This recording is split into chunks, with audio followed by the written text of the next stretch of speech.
Assalamu alaikum, hürmetli millettaşlarım.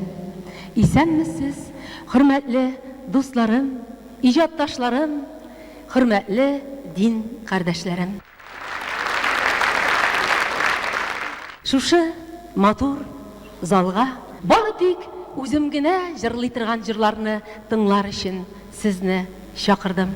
Ә бүген җырымны әнкәйләргә багышлыйм.